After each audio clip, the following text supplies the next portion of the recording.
qu'aujourd'hui, un des enjeux du marché du travail, c'est pas de recréer un peu d'empathie entre les candidats et les entreprises? Je comprenais pas ce qui m'arrivait. Pour moi, c'était les autres qui faisaient des épuisements pro. Pour moi, c'est un vrai sujet. C'est un salarié sur deux en détresse psychologique. Moi, quotidiennement, j'ai mon alternante n'est pas venue. Et en fait, qu'est-ce que t'en penses? Ouais, mon but, c'est de dire aux entrepreneurs, ok, on a un système injuste et très très difficile pour vous. Maintenant, le levier le plus stratégique, c'est l'épanouissement salarié. Je vois que vous avez le permis que depuis un mois. J'ai passé un entretien d'embauche. Je traverse la rue, je vous en trouve. Ça fait 3 stagiaires que je recrute qui ne sont pas à la hauteur de mes attentes. J'ai entendu. Va te faire reculer.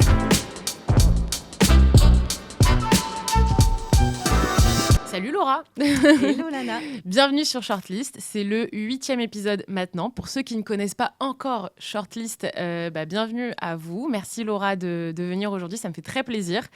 Merci de l'invitation. Oui, alors en gros, Shortlist, pour redonner un peu de contexte à ce que c'est et aussi les raisons pour lesquelles tu es là aujourd'hui.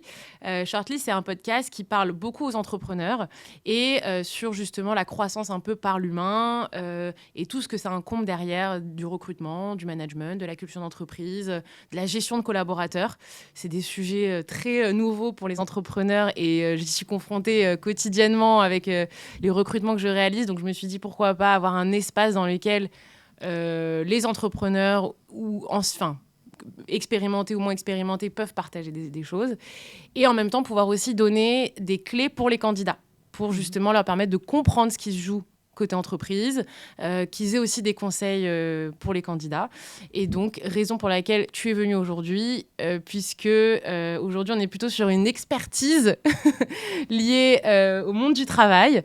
Donc, je te laisse te présenter et nous expliquer un petit peu ce que tu fais, qui tu es, ta vie, ton œuvre. Ouais, alors bonjour Lana et bonjour à tout le monde. Je m'appelle Laura Belleconde. Je suis créatrice de contenu, consultante et entrepreneur. Et je me suis spécialisée en performance sociale, qui est l'art de transformer le bien-être au travail en levier stratégique durable pour l'entreprise. Voilà, si je devais résumer. Ok, alors ça c'est, et en mots un peu plus facile, courant pour le tout venant. En fait, c'est piloter ça c'est peut-être pas tout venant, donc je vais prendre un autre terme, mais en gros, c'est comment faire pour que les salariés soient épanouis, en bonne santé physique et mentale. Et quand un salarié est épanoui, en bonne santé physique et mentale, il est plus engagé au travail, il est plus loyal à l'entreprise, il va dégager des bonnes vibes des offres de l'entreprise autour de lui. Et donc, si on multiplie ça avec le nombre d'employés, ça fait une entreprise bien plus performante globalement. Ouais, et en fait, au final, j'imagine que les personnes que tu dois le plus convaincre, c'est pas les collaborateurs, mais c'est les entreprises, justement. C'est les entreprises. Il y a une grande rééducation à faire. Surtout les dirigeants. Surtout les dirigeants. Okay, ouais, parce que j'ai l'impression que les RH, c'est déjà là. Elles veulent déjà mettre en place des choses, mais parfois sont bloquées par la direction. Donc, c'est surtout la direction. Ok. Très intéressant. J'imagine que ça t'est pas venu du jour au lendemain. Tu as un parcours, tu as une histoire. Ouais. Parce que si je me trompe pas, tu viens pas forcément du monde des ressources humaines, ni même tu n'as pas été dirigeante d'entreprise et tu t'es dit tiens, voilà, il y a eu vraiment un bagage. Donc, est-ce que tu peux nous en parler un peu ? Ouais, non, j'ai jamais été RH de ma vie. Alors moi, j'ai commencé étudiante entrepreneur, figure-toi. J'ai toujours eu l'âme entrepreneur. Et puis, la vie a fait qu'avec mon associé, on est revenu dans le salariat. Elle a adoré ce qu'elle faisait, j'ai adoré ce que je faisais. J'étais responsable e-commerce et en fait, je suis restée dans le e-commerce pendant plusieurs années. J'ai fait responsable e-commerce, start-up, PME, puis grand groupe. Et ensuite, je suis passée côté consulting et IT, on va dire, côté un peu plus technique. Dans une ESN. Ouais, c'est ça. Et au début, ça se passait très, très bien. Et puis, ça s'est dégradé au bout d'un an et demi. Donc, je suis restée 3 ans dans cette entreprise. Et au bout de 3 ans, épuisement pro total. Mon corps a complètement lâché.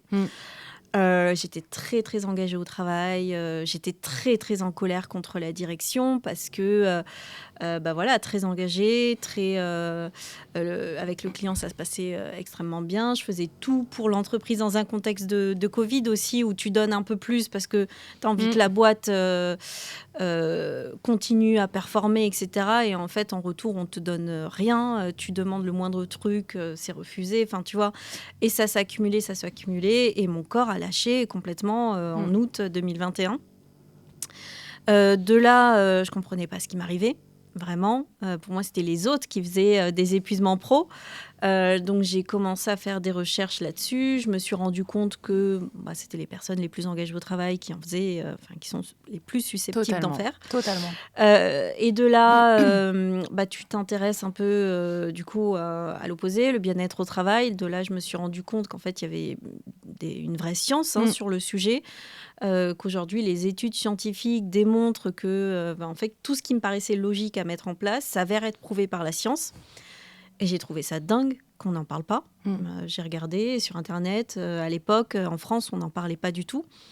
En parallèle, j'ai fait un gros travail de développement personnel où je me suis rendu compte qu'en fait, j'avais une intelligence sociale plus élevée que la moyenne, ce qui explique aussi pourquoi ça me paraissait aussi logique de mettre certaines choses en place, contrairement à d'autres personnes qui ne pouvaient pas trouver ça hyper logique. Excuse-moi, je me permets de te poser la question. Est-ce que ça ne s'inscrit pas dans une hypersensibilité et où l'hypersensibilité est aussi facteur d'un surengagement et donc d'épuisement professionnel ? Alors, hypersensible, je ne suis pas sûre. Ok. Par contre, je sais que j'ai une empathie très très élevée au travail, selon les tests. Encore une fois, c'est pas moi qui le. Selon les tests, hypersensible, j'en sais rien. Honnêtement, pour être honnête avec toi, j'ai pas fait de test assez poussé. C'est parce que tu as été vérifié, donc du coup, tu n'as pas l'info. Okay. Et puis, c'était pas un surengagement, c'était un engagement et il n'y avait pas de retour. Oui, c'est-à-dire que, tu vois, je bossais pas le soir. C'était pas une histoire d'horaire, par exemple, ou charge de travail. Donc moi, c'est pour ça que j'utilise pas le mot burn-out. Oui. Tu vois ce que je veux dire ? Tu nous expliqueras si tu veux déjà nous expliquer la différence entre burn-out. Parce que du coup, j'ai un souvenir qu'on en avait discuté. Ouais. Moi, j'avais expérimenté du bore-out. Ouais, je m'ennuyais tellement. Qu'est-ce que je m'ennuyais, mon Dieu. C'est vrai, il y a trois types d'épuisement professionnel qui sont reconnus scientifiquement. Il y a le burn-out qui est la charge de travail, le bore-out qui est l'inverse, quand tu t'ennuies au travail et que voilà, on te met un peu au placard pendant des années, tu peux être en bore-out. Et le brown-out, c'est la perte de sens au travail. Donc, en gros, quand tu as un job, tu sais pas ce que tu fous là, en gros.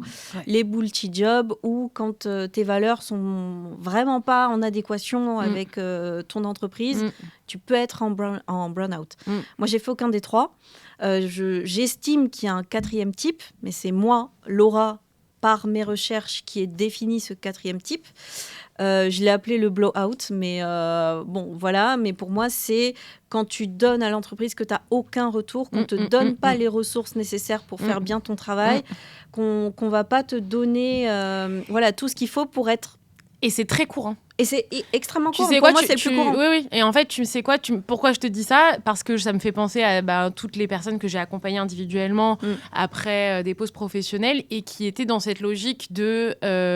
alors, eux mettaient le mot burn-out ou parfois, en effet, épuisement professionnel. Et c'est vrai que moi, naturellement, j'avais plus tendance à parler d'épuisement professionnel parce que je me rendais bien compte que c'était pas une question de charge de travail, quand bien même ça peut se combiner, mais que c'était plus une question d'investissement et de rien recevoir en retour. Et donc, finalement, en fait, t'es vidé.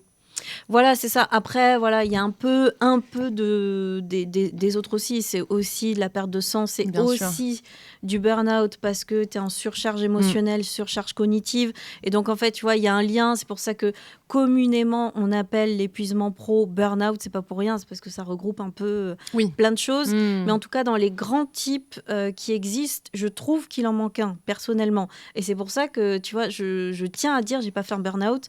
J'ai pas fait des horaires de ouf, j'étais pas en surcharge de travail. Mais après, ça c'est subjectif aussi. C'est-à-dire que moi, je dis toujours, on n'a pas les mêmes ressources, on n'est pas équipés de la même manière, que ce soit dans un sens ou dans un autre. Il y a des personnes qui... en fait, ça tombe pas dans le même verre et donc chaque petite maison est différente et donc ce qui est équivalent pour une personne ne l'est pas pour une autre et ainsi de suite. Et donc, c'est, tu vois, ça peut être... Bref. Ok, très clair. Et donc, du coup, cette expérience... Voilà, et donc, cette expérience, plus le fait que j'ai fait des recherches sur moi-même, sur ce qui se passait dans la science, etc., en fait, j'ai tout plaqué du jour au lendemain.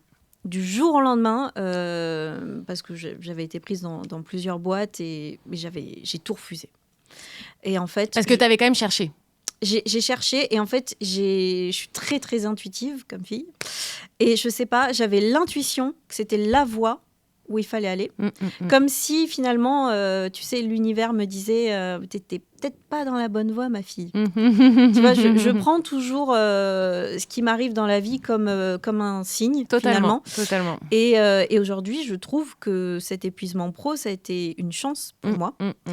Parce qu'aujourd'hui, je fais quelque chose qui m'anime fois 1000. Et donc, j'ai tout avec plaqué. les difficultés de l'entrepreneuriat, Bien quand sûr, mieux même. bien sûr, ça c'est toujours. Mais ça, mais... on est toujours là, Ouais, c'est que on est là. on sait pourquoi on est là, Ouais. parce que l'entrepreneuriat, c'est ça. Waouh. Ouais, c'est pas facile. C'est pas facile. Mais voilà, j'ai tout plaqué et en fait, j'ai pris vraiment plusieurs mois pour faire des recherches très poussées sur les dysfonctionnements du modèle de travail français, parce que c'est très spécifique à la France.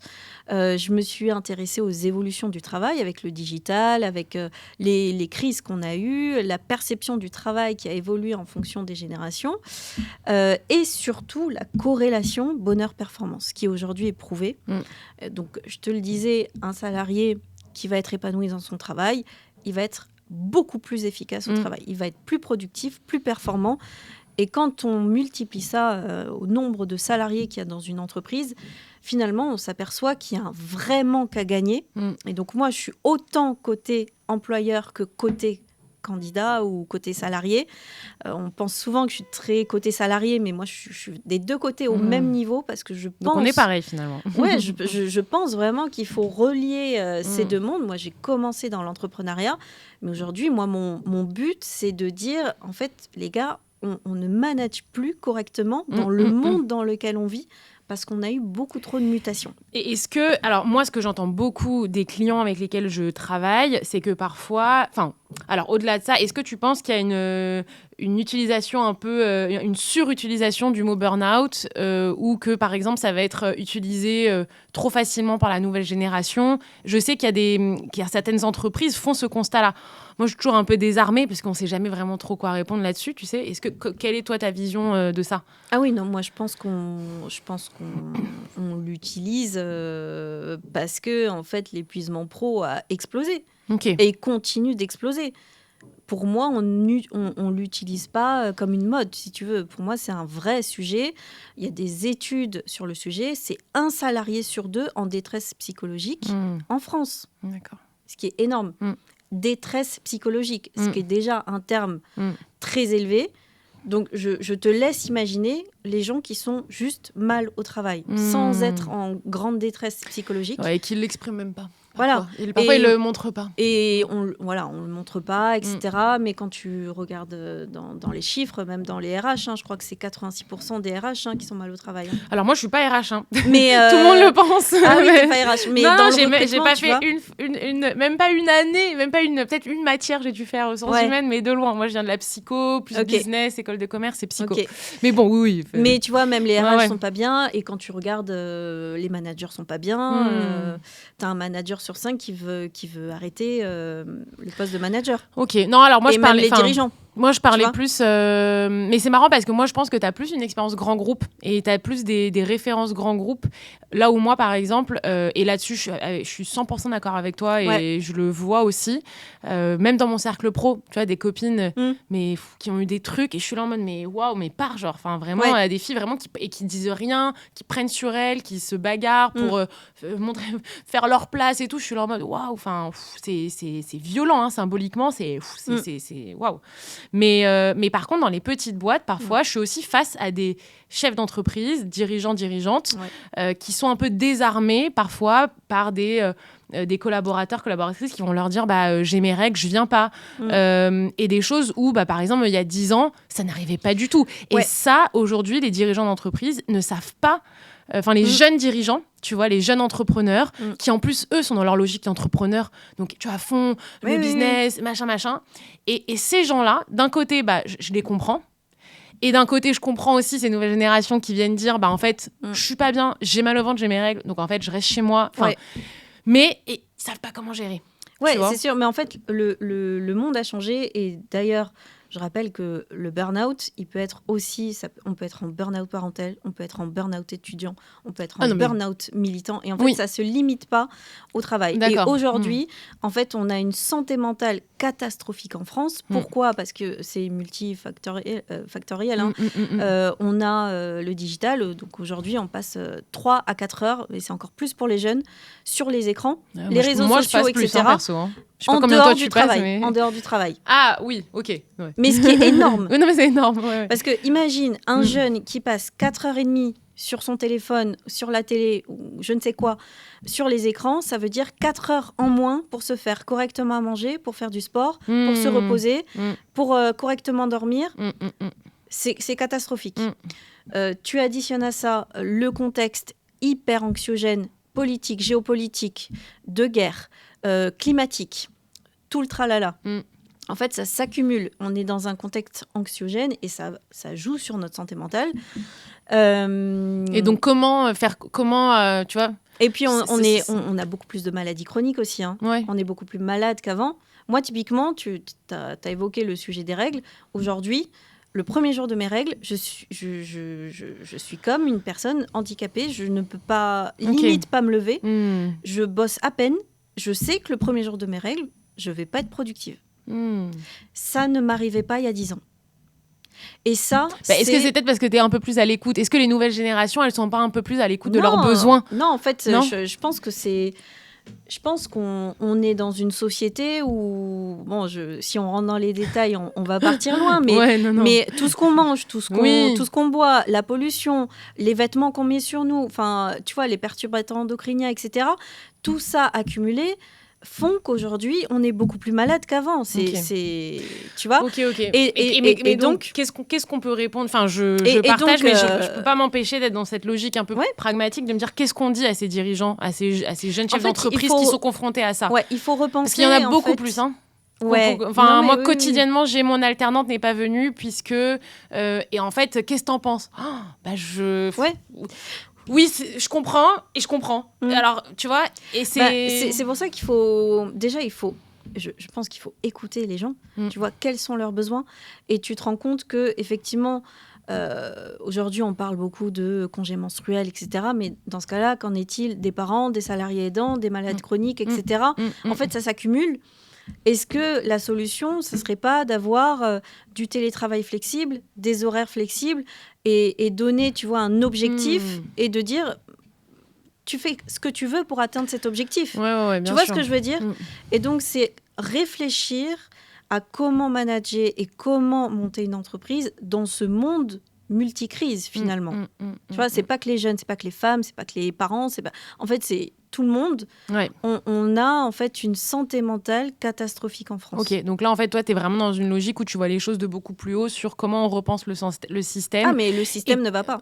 Oui, voilà, ok. Et du coup si on doit le ramener à des entreprises, tu vois, jeunes entreprises entre 0 et 5 ans qui sont dans leur logique de il faut que je fasse mon chiffre d'affaires, ma rentabilité, etc. C'est peut-être de les sensibiliser très tôt, finalement, à comment penser un modèle d'organisation pour pas qu'il soit trop, finalement, décorrélé ou déconnecté de ce qui, des évolutions d'aujourd'hui. Je pense qu'en fait, on n'a pas de formation sur le sujet. On n'a pas de sensibilisation. Moi, la première, j'ai gagné des concours d'entrepreneuriat aujourd'hui. J'ai des masterclass, j'ai des formations très régulièrement.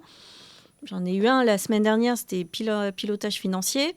Et je dis enfin, une entreprise qui a des salariés hyper mal au travail, une entreprise qui a des salariés hyper bien au travail, c'est pas la même niveau financier. Et aujourd'hui, c'est une entreprise, une PME, perd des millions d'euros quand elle a des salariés malheureux. Et ça ne remonte pas dans les bilans financiers. Donc je pense qu'il y a plein de choses qu'il faudrait mettre en place. Donc, je réfléchis sur le sujet. Mais, en cours de téléchargement. mais tu vois, je pense que c'est... Effectivement, on part de loin pour rééduquer, en fait, c'est des croyances. Hein. C'est des croyances et malheureusement, le monde évolue à une vitesse monumentale. Mais monumentale. C'est-à-dire que moi, tout ce que j'ai appris avec mon travail de recherche, donc je vais t'en parler, en fait, c'est limite déjà obsolète avec l'IA qui arrive. Ok. Tu vois ce que je veux dire ? En fait, on a tellement de mutations. On est déjà très en retard. Et même en fait, du coup, les entreprises n'ont même pas le temps de prendre du recul sur elles-mêmes pour comprendre. Et puis elles sont pas accompagnées. Et elles sont pas accompagnées, elles sont désarmées. En même temps, il y a tous les mois les charges, faut payer. Donc comment on fait rentrer des sous ? Et ça, je vois bien. J'ai fait venir un dentiste, aucun rapport, il y a 2 épisodes, qui nous parlait justement des difficultés qu'il avait dans la gestion de ses équipes et le recrutement de ses équipes. Donc ici, je te parle des assistantes et des secrétaires, donc médicales et assistantes dentaires.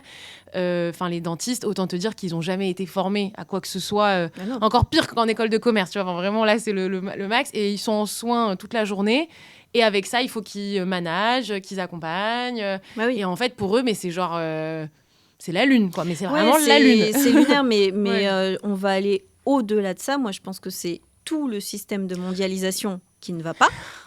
Alors, on part loin, mais en fait, si tu veux, est-ce que c'est normal qu'on puisse acheter facilement une robe Chine à 2 € quand la fiscalité est très basse, avec des conditions de travail catastrophiques, et qu'en France, on puisse acheter une robe à 50 balles minimum, parce qu'en fait, on a une fiscalité assez dure en France, avec des conditions de travail très cadré, qu'on a des normes, qu'on a des lois. En fait, est-ce que c'est normal ? C'est pas normal. Mais tu sais, tu vois, moi je me permets une petite parenthèse, prise de recul, parce que je te sens super engagée, et ça fait du bien déjà, parce que honnêtement, moi la première, quand je travaille, que ce soit avec des candidats ou avec des entreprises, je leur dis, il y a un système, il est là, avec des choses qui sont bien et des choses qui sont vraiment pas bien. Moi, aujourd'hui, je suis pas engagée, et j'ai pas la main, j'ai pas l'impact, j'ai pas l'influence pour changer ce système-là.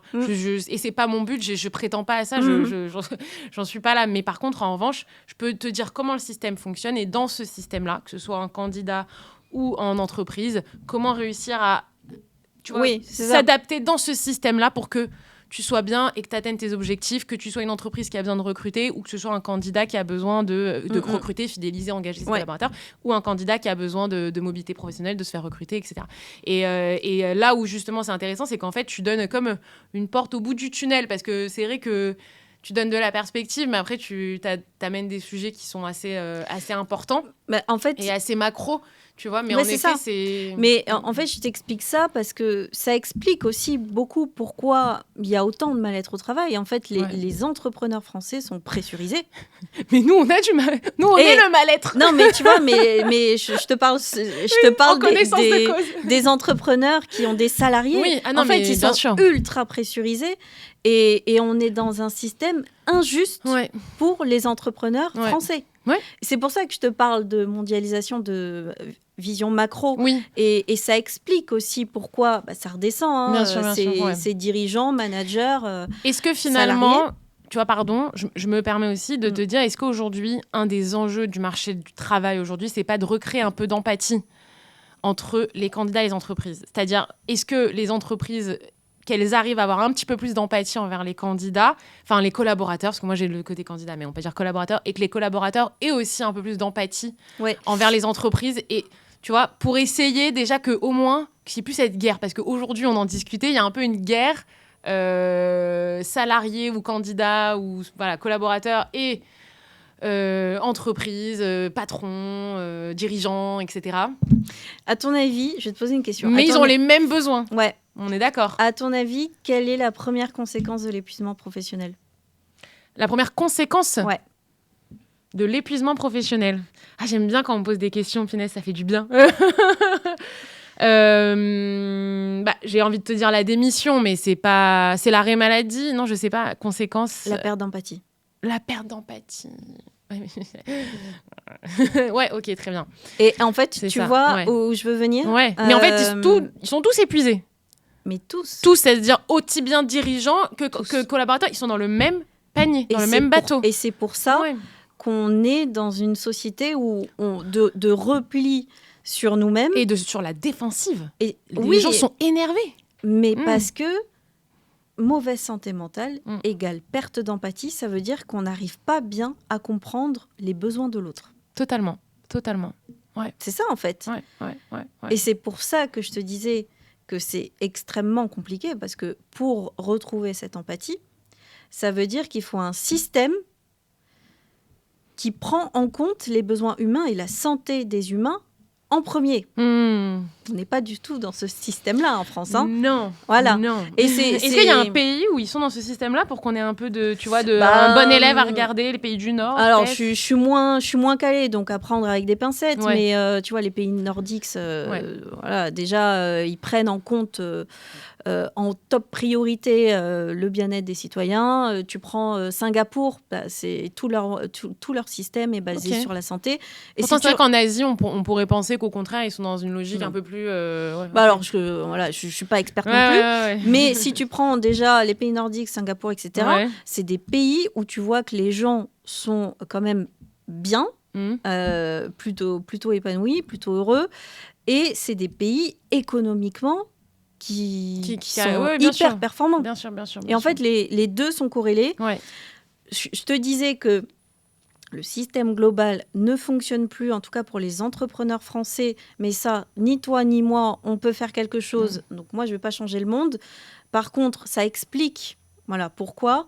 Maintenant, moi, mon but, c'est de dire aux entrepreneurs, OK, on a un système injuste et très, très difficile pour vous. Maintenant, le levier le plus stratégique pour vous, c'est l'épanouissement salarié. En fait, intéressant. Tu vois, mais ça, je pense que tu vas avoir une rééducation. Enfin, je pense que culturellement, il y a vraiment, pour le coup, on est dans le conseil tous les deux, un accompagnement au changement. C'est ça. Communiquer. Et c'est vrai que, c'est ça. Ouais, il faut au plus haut niveau, parce qu'aujourd'hui, pour le coup... en tout cas, moi, des clients côté entreprise que j'ai, qui sont des boîtes de 0 à 10 collaborateurs, tu vois, en fait, ils sont, et ce que j'entends, obsédés par le chiffre d'affaires, etc. Bien sûr, le collaborateur et tout, là-dessus, ils sont pas non plus... Il n'y a personne qui... Ils sont tous de bonne volonté. Ouais. Mais factuellement, à la fin, ce qu'ils vont regarder, c'est combien je gagne, combien je perds. C'est ça. Et c'est pour ça... Et c'est ça qui est très difficile. C'est pour ça qu'il faut intégrer des KPIs sur le sujet. Ah, voilà. Alors attends, parce qu'on avait plein de sujets à aborder. Ouais. En fait, ça, c'est donc partie 1. Là, on est qu'à l'intro, les gars. Ouais. Non. Bon, on verra, mais parce que du coup, juste rapidement, on n'en a pas parlé. Ton actualité aujourd'hui, c'est de pouvoir créer une sorte de roadmap. Est-ce que c'est le lien que je peux faire avec la partie KPI ou pas trop encore? Ouais. Brièvement, parle-en-nous pour qu'on comprenne un peu. En gros, et très brièvement. Donc sujets. moi, j'ai fait un travail de recherche sur tous ces sujets-là, et je me suis rendu compte en structurant mes données que ça faisait un protocole. Donc vraiment, si tu veux, le mode d'emploi pour les entreprises. D'accord. Et je veux que ce mode d'emploi soit... peu importe sa taille. Peu importe sa taille. Très bien. Je l'ai designé pour que ça soit adaptable à toute taille d'entreprise, tout budget, etc. Malheureusement, je n'ai pas les compétences techniques pour faire la solution et j'ai ni les thunes pour faire la solution. Mais mon but, je pense tout le modèle, tout mon business model pour que cette solution, in fine, soit gratuite pour les entreprises. Parce qu'encore une fois, elles ne sont pas accompagnées et les petites entreprises n'ont pas de budget. Donc voilà, je pense à tout ce business model. Et donc, tout ça pour dire que de base, je voulais tester cette solution en entreprise. Et puis là, que des portes fermées. On m'a dit, mais pour ce poste, il faut 15 ans de RH, vous en avez 0. Oui, mais les gars, hashtag France, j'ai fait un travail de recherche sur le sujet. Enfin bref, j'ai pas réussi à obtenir un poste et du coup, je me suis dit... C'est quoi, tu veux un rendez-vous dans une direction RH ? Ouais, ou tu vois... En fait, c'est quoi la... Tu vois, responsable performance sociale ou... RSE RSE, j'en sais rien en fait, tu vois, le terme exact, mais je voulais mettre en place... On va y réfléchir. Ouais. Mais j'ai commencé, je me suis dit, tu sais quoi, personne ne veut m'écouter, je vais le dire au monde entier sur les réseaux sociaux. J'ai commencé à faire une vidéo d'analyse sur la grande démission sur TikTok. Ça a explosé. Ouais. Et mon compte a explosé. Et là, je me suis dit, ah ouais, en fait, on est vraiment beaucoup à vouloir que ça change. Ensuite, 1 an après, je me suis mise sur Instagram. Et contre toute attente, en fait, j'ai eu des propositions de marques pour valoriser. Et contre toute attente, mon gagne-pain actuel, c'est l'influence. Je mets en avant les bonnes boîtes, donc que ça soit pour les candidats, les salariés mal au travail, ou pour les entreprises. D'accord. Et ça prend forme sur une roadmap que tu as conçue pour permettre de localiser les entreprises. Alors ça c'est encore autre chose. Ça c'est encore autre chose, Ok. puisque en fait l'influence, si tu veux, je refuse beaucoup de choses, hein, parce que je peux pas tout mettre en avant. J'ai pas envie de mettre les mauvaises initiatives, donc je trie beaucoup, donc c'est pas stable pour moi déjà financièrement. Et donc j'ai réfléchi à un autre business model, et moi j'ai un cerveau qui a 1000 idées à la minute. Et donc, dans mon projet qui s'appelle The Good Boss, donc, qui est la continuité de mes réseaux sociaux et de mon engagement, il y a une map pour les candidats qui va permettre aux candidats de géolocaliser autour d'eux les entreprises qui recrutent dans leur secteur, de filtrer sur leurs attentes d'une entreprise, donc conditions de travail, valeurs, etc., et qui vont être soit renvoyés vers une page pour voir les offres d'emploi, soit qui vont avoir l'email de candidature libre, vu qu'aujourd'hui, il y a beaucoup de postes qui sont pourvus sans annonce. Le fameux, j'en parle tout le temps, il y a toujours, en termes de technique de recherche d'emploi, le on-market, donc avec toutes les offres disponibles sur Internet, et le off-market, qui est tout le marché caché, où il y a plein de canaux différents, notamment les candidatures spontanées. Okay. J'avais été moi-même recrutée en... Ah ouais. Je dis toujours, en 2019, j'avais été recrutée en candidature spontanée, donc ça fonctionne. Ok. Voilà. Et ben voilà, cette map, elle est faite déjà pour avoir un meilleur équilibre vie pro vie perso. Ok. Est-ce que tu peux essayer de nous donner un exemple d'une entreprise qui ne rentrerait pas dans cette map, genre l'entreprise toxique par en fait, excellence. Moi, j'ai fait une enquête candidat, et je me suis aperçue qu'on n'avait vraiment pas la même définition de toxicité et d'une bonne boîte, surtout. On a tous une définition différente de la bonne boîte. Tu vois, nous voilà nous voilà bien. Tu vois, quand moi, ça me paraît évident que il me faut un management empathique, bienveillant, il y a des gens qui ont mis 0. Et à la lumière de cette enquête, j'ai décidé que toutes les entreprises pouvaient être référencées. Ouais. Ok. Toutes les entreprises peuvent être référencées. D'accord. Ok. C'est justement pour faire matcher les besoins. Okay, tu vois. Parce qu'il y a des gens, par exemple, qui cherchent du 100% télétravail, ou il y a des gens qui rêvent d'aller au taf avec son chien. Tu vois, ton chien. Oui. Tu vois, c'est mon rêve. Moi, je travaille avec elle chez moi, mais les gens me disent pourquoi je prends pas un coworking. Je dis mais parce que je ne peux pas amener ma chienne. Et ou j'en sais rien moi, la semaine de 4 jours, etc. Et en fait, là, je recrute avec une boîte qui fait une semaine de 4 jours et demi, et ils demandent du présentiel, du lundi au vendredi matin. Mais le fait qu'il y ait 4 jours et demi, donc avec le vendredi après-midi de libre, c'est genre waouh, game changer en termes tu pourras les géolocaliser. Ouais, ok. Tu vois.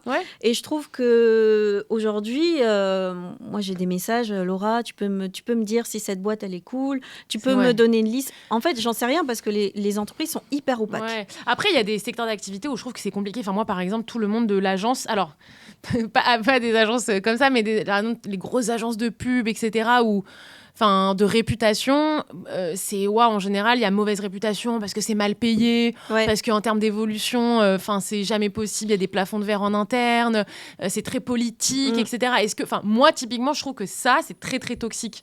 Alors moi mes filtres, ils sont quand même exigeants. Et ça on me l'a dit. Tu vois par exemple, j'ai pas de filtre télétravail, j'ai un filtre télétravail flexible. Pour moi, en fait, déjà, télétravail... Donc, pas de télétravail imposé. C'est genre, tu peux choisir quand tu fais ton télétravail, c'est ça ? C'est par exemple, tu as ton premier jour de règle, tu décides que ton jour de télétravail, ça sera ce jour-là, c'est flexible, tu vois. Parce que j'estime... Mais les entreprises ne font pas confiance aux collaborateurs. Parce que je pense qu'il y en a qui ont été beaucoup déçus. Non, mais vraiment, alors pour le coup, je dis pas ça pour défendre les entreprises, parce que genre, moi, si demain, j'étais amenée à me remettre sur le marché et chercher un boulot, sans doute que je chercherais ces critères-là aussi. Donc, je suis, tu vois, globalement alignée avec toi. Mais je peux pas m'empêcher d'avoir en tête toutes les discussions que j'ai eues depuis 3 ans et demi avec toutes ces boîtes-là. Et en fait, pardon, mais c'est pas pour me faire l'avocat du diable, mais c'est vraiment parce que je pense que c'est un enjeu aujourd'hui. Mais aujourd'hui, t'as des salariés qui font une dinguerie, genre se met en arrêt maladie alors qu'ils sont pas malades, c'est que derrière, il y a un truc. C'est que derrière, ils n'ont pas été respectés, ils n'ont pas été écoutés d'une certaine manière. D'accord. Quand tu creuses un peu, c'est sûr.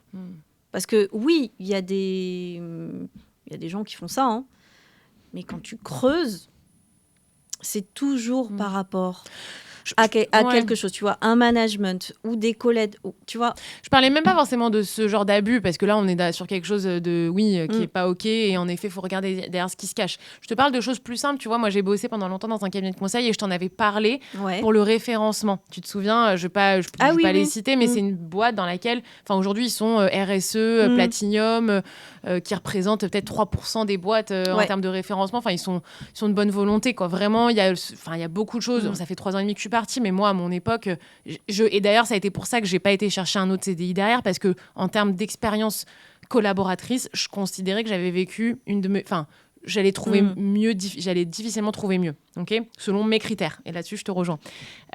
Aujourd'hui, il y avait un rituel tous les vendredis qui s'appelait, qui regroupe tous les collaborateurs. On partage les tops, les flops, les merci de la semaine. On fait un petit rétex. Après, ça allait boire des coups. C'était vraiment le moment où on était trop contents de se retrouver, parce qu'en conseil, on est tous un peu à droite à gauche. Bref, aujourd'hui, j'ai su que ça n'existait plus, parce que les jeunes collaborateurs qui arrivent dans le cabinet n'ont plus envie de venir. Et donc, ils viennent plus. Et donc, en fait, ce rituel-là qui crée de l'engagement, de la cohésion dans l'équipe, qui était vraiment, pour l'avoir vécu, un moment agréable où tu te sens... C'est pas du tout une obligation, mais c'était... on avait envie d'y être, tu vois. Et c'était un moment de détente où tu voyais tes patrons, tu voyais tes collègues, tu pouvais discuter de ta semaine, tu pouvais échanger... Tu te sentais beaucoup moins seul quand tu étais chez ton client toute la semaine, etc. etc. Ce rituel n'existe plus, parce que les gens ne viennent plus au bureau. Et ça, tu vois, je me dis, c'est dommage. Tu vois, faudrait creuser. Et ils subissent un peu le truc. Ouais, je comprends. Mais après, c'est au cas par cas. Faudrait creuser tu vois, le truc. C'est ça. Mais si on revient sur la map, je te disais, mes filtres sont quand même assez exigeants. Donc, tu me parlais des agences de pub qui peuvent être toxiques, etc. Balance ton agence, en fait, je pensais à ça. Ouais. Mais en fait, comme mes critères sont quand même exigeants, tu vois, t'as pas forcément beaucoup de critères si t'es une boîte toxique. D'accord. Tu vois ce que je veux dire ? Oui, ok. Et puis, il y a des Exemple des choses... tu nous as donné un critère, télétravail flexible, 2-3 autres critères, juste pour qu'on ait un ordre d'idée. Typiquement, j'ai un filtre management bienveillant. Ok. Tu vois, ça veut tout et rien dire. Ça veut tout et rien dire. On est d'accord ? On est d'accord. En fait, qu'est-ce qu'un bon manager ? Qu'est-ce que bienveillant ? Quand c'est pas vérifiable par les salariés, moi je demande la politique managériale ou des enquêtes anonymes faites sur les équipes avec plus de 90 répondants. D'accord. Tu vois ? Okay. Ouais. Et dans la politique managériale, pour moi, ça doit aller au-delà de simple formation managériale. C'est comment tu recrutes tes managers, quels KPIs tu leur donnes, tu vois. Et ça, c'est moi qui le vérifie, parce que les salariés ne peuvent pas vérifier. Mais très intéressant ce que tu as dit. Comment tu recrutes tes managers et quel KPI tu leur donnes ? Alors déjà, dans les moments de recrutement par expérience, que moi je vois beaucoup, c'est qu'en fait, tu regardes qu'est-ce que vous vous êtes dit pendant le recrutement, parce que c'est des recrutements qui ne fonctionnent pas. Pas grand-chose. Et en fait, tu te rends compte à quel point... En tout cas, pendant le processus de recrutement, tu peux déjà voir beaucoup d'une culture d'entreprise. Et en général, c'est hyper important de formaliser un certain nombre de choses pendant le process. Et ça, les entreprises ne le font que très peu, finalement. Très, très, très, très peu. Ouais. Mais voilà, j'espère que cette map, elle va aider les candidats à... Et où est-ce qu'on la trouve ? Sur mon site The Good Boss. Après... elle est encore en phase bêta. J'ai toujours pas lancé la phase test officielle. Donc, tu vois, ça va prendre un petit peu de temps parce que je suis seule sur tous mes projets. Parce que là, je t'en ai parlé de 2, mais voilà, j'en ai plusieurs. C'est déjà très bien. Et je bosse seule, donc c'est beaucoup, beaucoup de travail. Donc, j'y vais crescendo. Mais j'ai signé des beaux partenariats. Donc, moi, je pense que c'est le futur du recrutement. Et j'inverse le processus de recrutement. On cherche d'abord une bonne boîte et ensuite on voit ce qu'elle propose et si elle n'a pas d'offre d'emploi, en fait tu fais une candidature libre et tu as peut-être beaucoup de chances d'être prise parce que tu habites à côté, parce que tu es hyper engagé, parce que tu matches avec les valeurs. Et en fait, ce que je dis aux entreprises, c'est en fait vous avez un vivier de candidats déjà engagés en fait. Est-ce qu'il y a une crise du recrutement ? On en discutait, nous, on en a beaucoup discuté. Crise du recrutement, oui, non. Et on avait échangé un peu du pourquoi. Qu'est-ce que tu peux nous dire là-dessus? Et je te répondrai, moi, je pense qu'il y bien a sûr. un vrai problème dans le recrutement. Aujourd'hui, les gens n'arrivent plus à trouver de taf. Et c'est encore plus vrai pour les jeunes et les seniors, je pense. Hein. Ouais, totalement. Je ne sais pas ce que tu en penses. Mais le chiffre qui est intéressant, c'est de regarder, en fait, surtout, ce qui, moi, me choque à chaque fois, c'est de voir que y a un ressenti en termes de pourcentage. J'avais regardé j'ai plus les chiffres en tête, mais j'avais regardé une enquête où disait les candidats ressentent de plus en plus de difficultés à trouver du boulot, et les entreprises, plus de 50% des entreprises qui recrutent on ressentent l'exercice comme compliqué. Ils trouvent ça difficile. Et donc en fait, tu te rends compte à quel point tu as des candidats qui cherchent du boulot et qui ont l'impression de rien trouver et que personne recrute, et des entreprises en face qui recrutent et qui disent mais on n'a pas les bons candidats. Donc c'est ça pour moi le principal. Je pense qu'on a une perte d'humanité, d'empathie des deux côtés. Je ne sais pas ce que tu en penses, mais en fait, moi, je t'ai dit, je ne suis pas RH, je n'ai jamais fait de recrutement, etc. Donc, j'ai plus le côté candidat. Mais les côtés candidats, quand tu t'épuises à chercher du boulot, t'épuises. Mais j'ai des gens qui viennent me voir après un an, qui sont au bout du rouleau. Mais moi, il y a le burn-out de la recherche d'emploi qui explose. Hein. Alors, la seule chose que moi je leur dis, puisque c'est un peu ma mentalité, tu disais renverser le rapport de force du recrutement. Enfin, et là où moi je pense que c'est pas justement ma vision des choses, c'est pas forcément une question de rapport de force, c'est que je pense que le plus important, c'est d'arriver pour les candidats à se positionner en tant que pair. C'est une question de posture. Que les entreprises ne soient pas les évaluateurs et le candidat l'évalué. L'idée, c'est d'avoir vraiment deux professionnels, l'entreprise et le candidat qui est un professionnel dans son domaine et qui arrive à se rencontrer. Et en fait, à partir du moment où, et moi, dans mon accompagnement, c'est justement j'accompagne les candidats à retrouver de la maîtrise, à retrouver non pas un rapport de force supérieur à l'entreprise, mais un rapport de force qui soit équilibré à l'entreprise pour qu'elles se sentent légitimes de se positionner. Et en fait, quand je fais ce travail-là avec les candidats, je peux te dire que globalement, c'est là où c'est game changer, ne serait-ce que dans l'expérience de recherche d'emploi, qui est déjà beaucoup mieux vécue. Et avec beaucoup moins la sensation de subir l'exercice. C'est comment je retrouve de la maîtrise et non pas du pouvoir. Mais t'es pas d'accord pour dire déjà qu'il y a une réduction des effectifs un peu partout et qu'il y a beaucoup moins de taf? Et quand tu regardes les chiffres, il y a une petite baisse, mais je crois que ça monte pas, tu vois, ça baisse de 4% ou 8% tous les ans. C'est pas énorme finalement en termes de projets de recrutement. Je sais pas te dire sur la partie licenciement, mais en tout cas, quand tu regardes les chiffres, faudrait que je les recherche et on vous les mettra là. Parce que c'est des choses que je regarde assez régulièrement sur l'APEC, France Travail. Hein, je ne sors pas de moi, hein, les chiffres. Hein, c'est des chiffres que je vais chercher. On va dire que les projets de recrutement, en tout cas sur des profils cadres, ils baissent de 8% tous les ans. Mais c'est pas énorme finalement. Tu vois, quand tu regardes, c'est pas non plus flagrant. Et d'ailleurs, en fait, c'est parce qu'il y avait eu une grosse montée, tu vois, autour de 2020-2021, il y avait une grosse montée, et là, ça a juste retrouvé le niveau d'avant. Parce que moi, des retours que j'ai, donc soit candidat, soit RH, parce que j'ai les deux qui me suivent sur les réseaux, j'ai l'impression quand même qu'il y a une réduction des effectifs un peu partout. Il y a des RH qui me disent, nous, dans notre boîte, on réfléchit à comment remplacer certains salariés par l'IA. En tant que RH, moi, le manager veut tellement la perle parfaite qu'on reçoit 500 CV et en fait, il y a un poil de cul et en fait, il va me dire, si on ne trouve pas le candidat parfait, va chercher en Belgique, au Luxembourg, à l'étranger. En fait, compliqué. Comment on fait? Non, très compliqué. Moi, c'est vrai que j'accompagne les dirigeants avec qui je travaille à sortir de cette recherche du mouton à 5 pattes, et tout de suite, je casse la croyance et tout de suite, je les mets au diapason. Je dis, le profil idéal n'existe pas. Quels sont les non négociables que tu dois avoir et quelle est la part négociable de compétences que tu vas avoir, et à partir de ce moment-là, on peut commencer à recruter. Si tu es dans une croyance d'attendre un profil qu'on ne trouvera pas, le recrutement s'annonce très long. Très très long. Et je l'ai eu, hein. J'ai fait des recrutements, j'ai appris. Hein. Ouais. Je sais pas ce que tu en penses, mais moi je trouve qu'on est revenu sur 100% compétences et pas forcément, tu vois, la personnalité. Non, en fait, ça dépend. Tu trouves pas ? Ça dépend vraiment des boîtes. Tu vois, typiquement, là, les profils, le recrutement que j'ai en cours, je sais que c'est des recrutements qui sont 100% sur la personnalité, parce que la boîte va former et va accompagner. Donc, ils vont rechercher surtout un potentiel, une personnalité. Et après, tu as des profils. Et tu vois, même parfois, quand tu as des boîtes qui cherchent vachement la compétence, parfois, je peux leur présenter des profils clé en main en termes de compétences, mais parce qu'il n'y a pas le fit, ils vont pas avancer.